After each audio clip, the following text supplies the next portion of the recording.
Hola, bienvenidos a KJV Bible Stories. Hoy continuamos con el libro Las Buenas Nuevas. Esta es la parte 9 y nos quedamos en la sección que se llama Los Pactos de la Promesa, en la página 64. Vamos a empezar con una palabra de oración para que Dios esté con nosotros y podamos aprender de su palabra hoy con gozo y alegría. Querido Padre Celestial, venimos hacia usted en el nombre de su Hijo Jesucristo. Le pedimos el perdón de nuestros pecados, le pedimos su misericordia sobre nosotros los pecadores. Que nos bendiga, Señor, con tu misericordia y tu gracia. Y te pedimos que bendigas la palabra que se encuentra en este libro, que tiene una palabra tan bonita, Señor, que estamos aprendiendo sobre la justicia por fe o rectitud por fe. Sálvanos, Padre, que tu Espíritu Santo esté aquí para que tengamos libertad de aprender. Y venimos, Padre, sin ideas preconcebidas, enséñanos tu palabra por medio de este libro. En el nombre de Cristo Jesús, amén. Los pactos de la promesa. El pacto y la promesa de Dios son una y la misma cosa. Se ve claramente en Galatas 3:17, donde Pablo manifiesta que anular el pacto dejará sin efecto la promesa. En Génesis 17 leemos que hizo un pacto con Abraham para darle la tierra de Canaán como posesión eterna. Versículo 8, Galatas 3:18 dice que Dios se la dio mediante la promesa. Los pactos de Dios con el hombre no pueden ser otra cosa que promesas al hombre, quien le dio a él primero para que sea recompensado, porque todas las cosas son de él, por él y para él. Romanos 11, versículos 35 y 36. Pues el diluvio Dios hizo un pacto con todo, después del diluvio Dios hizo un pacto con todo ser viviente de la tierra, aves, animales y toda bestia. Ninguno de ellos prometió nada a cambio. Génesis 9, del 9 al 16 versículos. Simplemente recibieron el favor de manos de Dios. Eso es cuando podemos hacer, recibimos. Dios nos promete todo aquello que todo cuanto podemos hacer, recibir. Dios nos promete todo aquello que necesitamos y más de lo que podemos pedir o imaginar como un don. Nosotros nos damos a Él, es decir, no le damos nada. Y Él se nos da a nosotros, es decir, nos lo da todo. Nos lo da todo. Lo que complica el asunto es que incluso, aunque el hombre esté dispuesto a reconocer al Señor en todo, se empeña en negociar con Él. Quiere elevarse hasta un plano de semejanza con Dios y efectuar una transacción de igual a igual con Él. Pero todo el que pretenda tener tratos con Dios lo ha de hacer en los términos que Él establece, es decir, sobre la base de lo que tenemos, de lo que no tenemos nada, y de que no somos nada, y de que Él lo tiene todo, lo es todo, y es quien lo da todo. El pacto ratificado, el pacto es decir, la promesa divina de dar al hombre toda la tierra renovada, tras haberla rescatada de la maldición, fue previamente confirmado por Dios. Cristo es el gerente, la palabra es gerente del nuevo pacto, a menos que la palabra gerente signifique otra cosa. Pero bueno, creo que es gerente. Cristo es el gerente del nuevo pacto, del pacto eterno, porque todas las promesas de Dios son sí en Él. Por eso decimos amén en Él para la gloria de Dios. 2 Corintios 1:20. La herencia es nuestra en Jesucristo. 1 Pedro 1:3 y 4, ya que el Espíritu Santo es las primicias de la herencia y la posesión del Espíritu Santo es Cristo mismo morando en el corazón por la fe. Dios bendijo a Abraham diciendo, por medio de ti serán benditas todas las naciones. Y eso se cumple en Cristo, a quien Dios envió para que nos bendijese, para que cada uno se convirtiera de su maldad. Hechos 3:25 y 26. Fue el juramento de Dios lo que ratificó el pacto establecido con Abraham. Esa promesa y ese juramento hechos a Abraham son el fundamento de nuestra esperanza, nuestro fortísimo consuelo.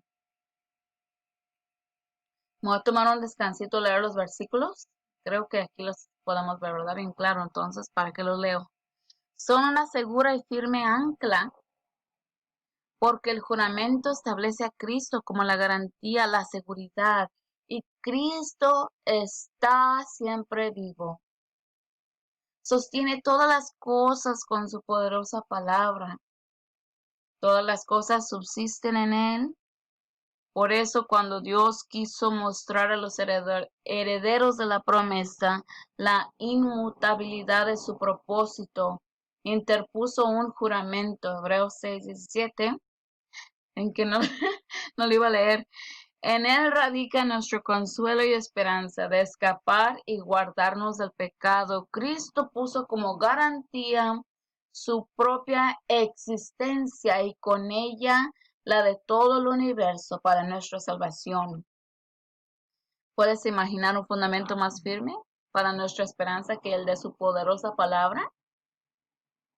La ley no puede anular la promesa. A medida que avanzamos, hay que recordar que el pecado y la promesa son coincidentes y que incluyen la tierra nueva que se ha de dar a Abraham y a sus hijos. Es también necesario recordar que puesto que solamente la justicia puede morar en los nuevos cielos y la tierra, y la promesa incluye el hacer justos a todos los que creen. Eso se efectúa en Cristo, quien haya confirmación a la promesa, un pacto, aunque sea de hombre, una vez ratificado, nadie lo anula ni le añade, cuanto menos tratándose del pacto de Dios.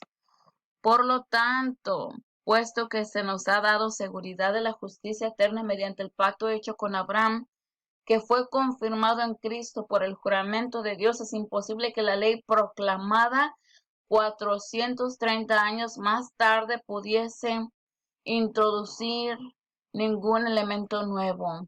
A Abraham le fue dada la herencia mediante la promesa, pero si 430 años después viniese a resultar que ahora había de conseguir la herencia de alguna otra forma, eso dejaría sin efecto la promesa y el pacto quedaría anulado.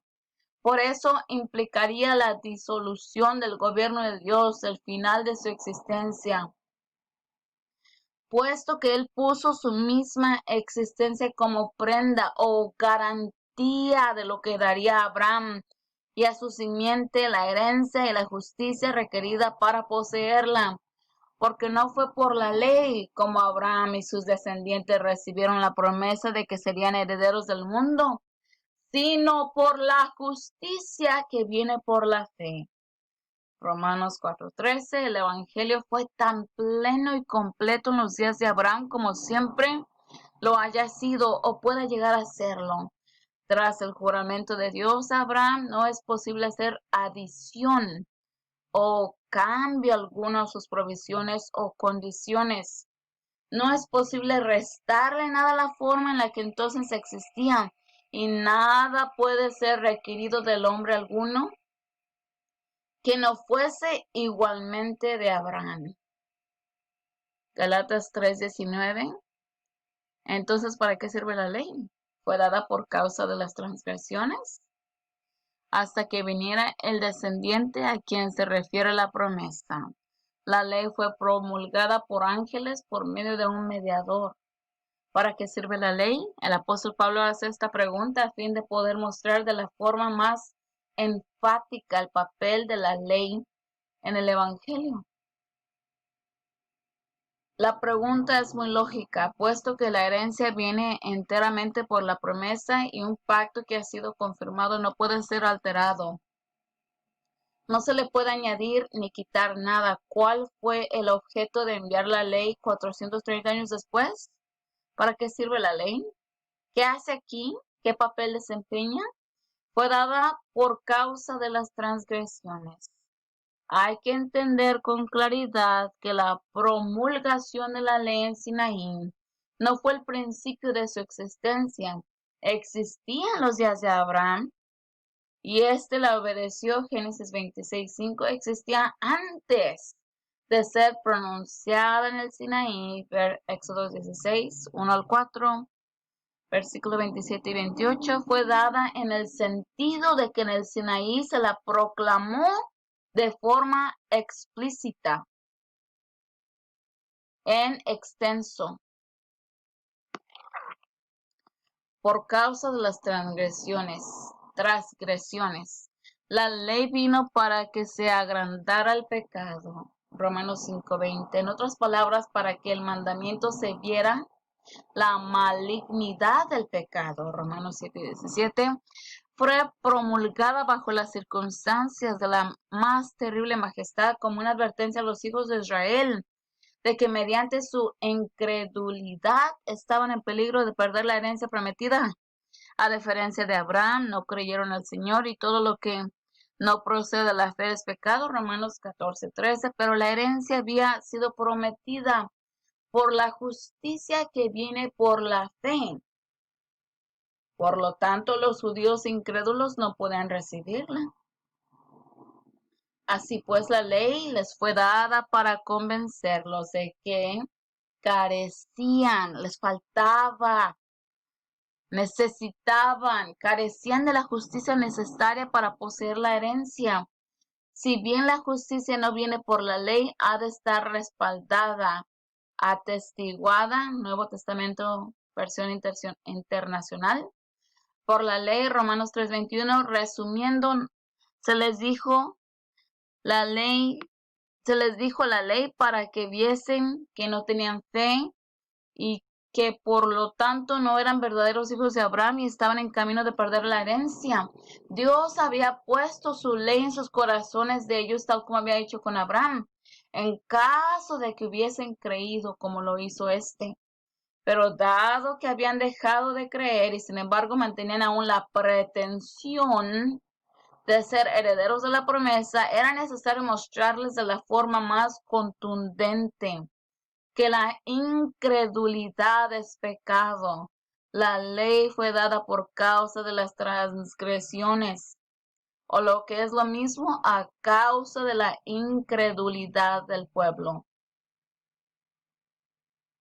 La confianza propia es pecado.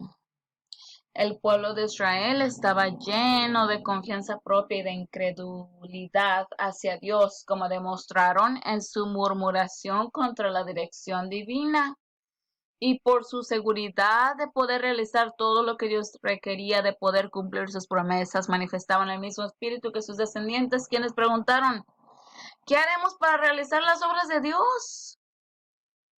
Ignoraban de tal modo la justicia de Dios que pensaban que podían establecer la suya propia a modo de equivalente, a menos que vieran su pecado. De nada iba a valerles la promesa. De ahí la necesidad de presentarles la ley. El ministerio de los ángeles. ¿No son todos ellos espíritus servidores enviados para ayudar a los que han de heredar la salvación? ¿No nos has dado saber cuál era exactamente el papel de los millares de ángeles que estuvieron presentes en el Sinaí? Pero sabemos que los ángeles tienen un profundo e íntimo interés en todo lo que concierne al hombre. Cuando se pusieron los fundamentos de la tierra, se regocijaban todos los hijos de Dios. Job 38:7. Una multitud entre la hueste celestial entonaban cánticos de alabanza en la anunciación del nacimiento del Salvador de los hombres. Esos seres poderosos en fortaleza asisten al Rey de Reyes y se aprestan a hacer su voluntad, ejecutando sus órdenes y obedeciendo su palabra. El hecho de que estuvieron presentes a ser dada la ley demuestra que se trataba de un evento de la mayor trascendencia y del más profundo significado, por medio de un mediador. Así es como se dio la ley en el Sinaí. ¿Quién fue ese mediador? No cabe más que una respuesta. Hay un solo Dios y un solo mediador entre Dios y los hombres, Jesucristo, hombre. Sin embargo, el mediador no representa uno solo, aunque Dios es uno. Dios y Jesucristo son uno. Jesucristo es al mismo tiempo Dios y hombre. Al mediar entre Dios y el hombre, Jesucristo representa a Dios ante el hombre y el hombre ante Dios. Dios estaba en Cristo reconciliando consigo al mundo. 2 Corintios 5:19, no hay ni puede haber otro mediador entre Dios y el ser humano. En ningún otro hay salvación, porque no hay otro nombre bajo el cielo dado a los hombres en que podamos ser salvos. La obra de Cristo como mediador.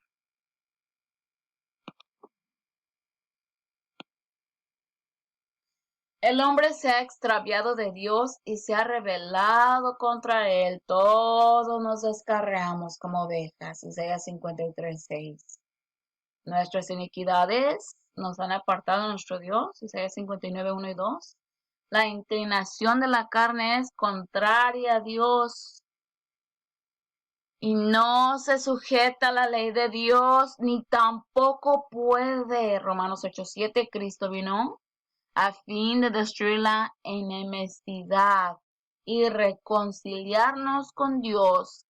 Él es nuestra paz. Efesios 2:14-16. Cristo padeció una vez para siempre por los pecados, el justo por los injustos, para llevarlos a Dios. 1 de Pedro 3:18. Por medio de Él, de Cristo, tenemos acceso a Dios. En Él es quitada la mente carnal, la mente rebelde, se da en su lugar la mente del Espíritu para que la justicia que quiere la ley se cumpla en nosotros que no andamos conforme a la carne, sino conforme al Espíritu. Romanos 8:4. La obra de Cristo es salvar aquello que se había perdido, restaurar lo que se quebrantó, reunir lo que había separado. Su nombre es Dios con nosotros, Emmanuel. Cuando Él mora en nosotros, somos hechos participantes de la naturaleza divina. 2 de Pedro 1:4. La obra mediadora de Cristo no está limitada en el tiempo ni en el alcance.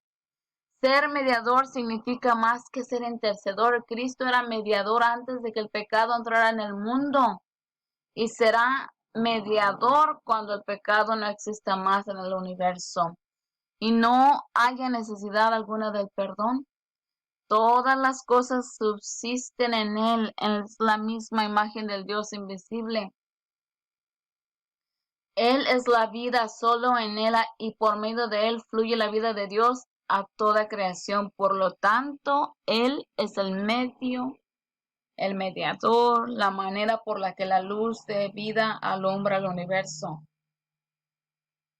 No se convirtió en mediador cuando el hombre cayó, sino que lo era desde la eternidad. Nadie, no solamente ningún hombre, sino ningún ser creado viene al Padre sino por Cristo. Ningún ángel puede estar en la divina presencia sino en Cristo. La entrada del pecado en el mundo no requirió el desarrollo de ningún nuevo poder o la puesta en marcha de ninguna nueva maquinaria. El poder que había creado todas las cosas no hizo más que continuar en la infinita misericordia de Dios para la restauración de lo que se había perdido. Todas las cosas fueron creadas en Cristo, por lo tanto tenemos redención en su sangre. El poder que anima y sostiene al universo es el mismo poder que nos salva, a aquel que es poderoso para hacer infinitamente más que todo cuanto pedimos o entendemos por el poder que opera en nosotros. A Él sea la gloria en la iglesia, por Cristo Jesús, por todas las edades y por los siglos de los siglos. Amén. Pueden ver Efesios 3:20-21, es lo que está citando, y ver Apocalipsis 4:11 en relación con Apocalipsis 5:9 en el Nuevo Testamento. Galatas 3:21, luego, ¿es la ley contraria de las promesas de Dios? De ninguna manera, porque si la ley pudiera vivificar, la justicia vendría realmente por la ley. Pero la Escritura encerró todo bajo pecado para que la promesa fuese dada a los creyentes por medio de la fe en Jesucristo. ¿Es la ley contraria a las promesas de Dios? De ninguna manera. Si lo fuera, la ley no habría sido dada por medio de un mediador, Jesucristo, ya que todas las promesas de Dios son sí en Él. En Cristo encontramos combinadas la ley y la promesa. Podemos saber que la ley no iba y no va contra la promesa por el hecho de que fue Dios quien dio tanto la una como la otra. Sabemos igualmente que la proclamación de la ley no introdujo ningún elemento nuevo en el pacto, puesto que el pacto había sido confirmado. Nada podía añadirse ni serle quitado. Pero la ley no es algo inútil, ya que en ese caso Dios no la habría dado. El que guardemos o no la ley no es asunto opcional, pues Dios mismo la ordenó. Pero al mismo tiempo no va contra la promesa ni introduce ningún elemento en ella. ¿Por qué? Sencillamente porque la ley está incluida en la promesa. La promesa del Espíritu dice, pondré mis leyes, y la Biblia en inglés dice, pondré mi ley. Pondré mi ley en la mente de ellos. Las escribiré sobre su corazón. Eso es exactamente lo que Dios hizo con Abraham al darle el pacto de la circuncisión. Romanos 4:11, Romanos 2:25 al 29, Filipenses 3:3. Súper importante saber esos versículos. La ley magnifica la promesa. La ley es justa, como Dios declara, oídme los que conocéis justicia, pueblo en cuyo corazón está mi ley. Isaías 51:7. La justicia que la ley requiere es la única justicia que puede heredar la tierra prometida.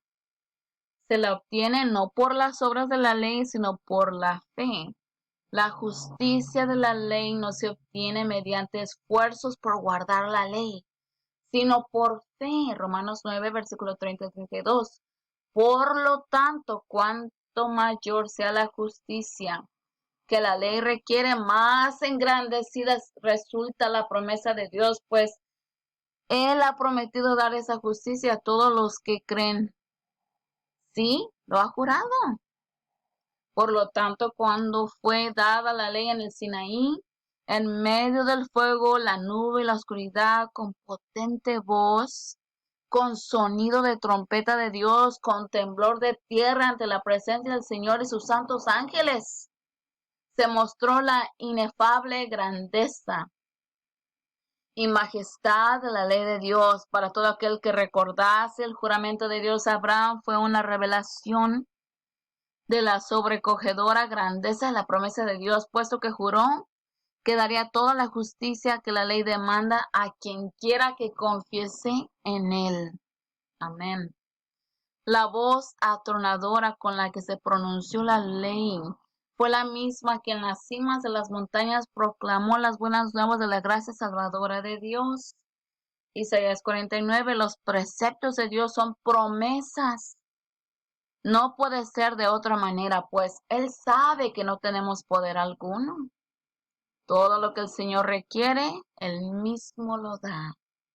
Cuando dice no harás, podemos tomarlo como la seguridad que Él nos da de que simplemente creemos, nos preservará del pecado contra el que advierte en ese precepto. Amén, gloria a Dios. Justicia y vida. Noten que con este libro es tan hermoso este mensaje, ¿verdad? No podemos parar de glorificar a Dios por su hermoso evangelio. Justicia y vida. Si la ley pudiera vivificar, la justicia vendría realmente por la ley. Eso demuestra que la justicia es vida. No se trata de una mera fórmula, de una teoría muerta o de una dogma, sino de acción vital. Cristo es la vida y Él es, por consiguiente, nuestra justicia, el Señor nuestra justicia. La ley escrita en 2 tablas de piedra no podía dar vida, no más a la que puede dar la piedra sobre la que estaba escrita. Todos sus preceptos son perfectos, pero su expresión escrita en caracteres esculpidos sobre la piedra no puede transformarse por sí misma en acción. El que recibe la ley solamente en la letra posee el ministerio de condenación y muerte. 2 Corintios 3:9. Pero el verbo, la palabra, se hizo carne. En Cristo, la piedra viviente, la ley es vida y paz. Recibiéndolo a Él por el ministerio del Espíritu, poseemos la vida de justicia que la ley aprueba. Amén, gloria a Dios. Aceptemos a Cristo, hermanos. El versículo 21 muestra que la ley fue dada para enfatizar la grandeza de la promesa. Todas las circunstancias que acompañaron la promulgación de la ley, la trompeta, las voces del terremoto, el fuego, la tempestad, los relámpagos y truenos, la barrera de muerte en torno al monte, indicaban que la ley obra ira. Y los hijos de desobediencia, Romanos 4:15, Efesios 5:6, pero el hecho mismo de que la ley obra ira solamente en los hijos de la desobediencia muestra que la ley es buena y que el que hace estas cosas vivirá en ellas. ¿Era el propósito de Dios desalentar a su pueblo? De ninguna manera. Es necesario obedecer la ley, y a los terrores del Sinaí tenían por objeto llevarlos de nuevo al juramento que Dios hizo 430 años antes, juramento que ha de permanecer para todo hombre en todo tiempo como la seguridad de la justicia que viene mediante el Salvador crucificado que vive por siempre. Amén. Y Moisés no tenía miedo a acercarse a Dios, ¿verdad? Que Dios es amor. Aprendiendo a sentir nuestra necesidad, refiriéndose al Consolador, Jesús dijo, cuando Él venga, convencerá al mundo de pecado, de justicia y de juicio. De sí mismo dijo, no he venido a llamar a justos, sino a pecadores. Los sanos no necesitan médico, sino los enfermos. Uno ha de reconocer su necesidad antes de poder aceptar la ayuda. Ha de saberse enfermo para recibir el remedio. De igual forma, la promesa de la justicia pasará totalmente inadvertida para aquel que no se reconoce pecador. Por lo tanto, la primera parte de la obra consoladora del Espíritu Santo consiste en convencer a los hombres de pecado. La Escritura encerró todo bajo pecado para que la promesa fuese dada a los creyentes por medio de la fe en Jesucristo. Galatas 3:22. Por la ley se alcanza el conocimiento del pecado. El que se sabe pecador está en camino del conocimiento. Y si confesamos nuestros pecados, Dios es fiel y justo para perdonar nuestros pecados y limpiarnos de todo mal. Así la ley es en las manos del Espíritu, un agente activo que induce a los hombres a que acepten la plenitud de las promesas. Nadie odiará a aquel que le salvó la vida señalándole un peligro que le era desconocido. Al contrario, recibirá la consideración del amigo, y será recordado siempre con gratitud. Así es como verá a la ley quien haya sido avisado por su voz de advertencia a fin de que huya de la ira que vendrá. Dirá con el salmista, los pensamientos vanos aborrezco, mas amo tu ley. Galatas 3:23, antes que viniese la fe, estamos guardados por la ley, reservados. Y en la Biblia internacional dice encerrados por la fe que iba a ser revelada.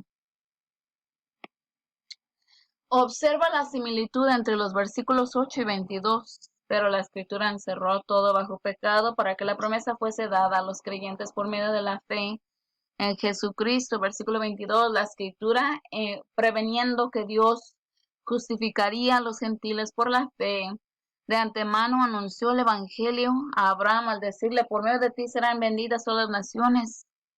Vemos que la Escritura que predica el Evangelio es la misma que encerró a todos los hombres bajo pecado. Por supuesto, el que está encerrado bajo la ley es un prisionero. En los gobiernos terrenales, un criminal resulta apresado tan pronto como la ley logra atraparlo. La ley de Dios es omnipresente y está siempre activa. Por lo tanto, en el momento en que el hombre peca, resulta encerrado o aprisionado. Tal es la condición del mundo entero, por cuanto todos pecaron, y no hay justo ni aún uno. Aquí vamos a pausar. Mil gracias por acompañarme con esta lectura. Ven qué bendición y qué sabiduría Dios bendijo a este hermano Wagoner. Y ven que él da versículos. No es como si está inventando libro, ¿verdad? Está estudiando el libro de Galatas y está compartiendo lo que el Espíritu de Dios lo bendice.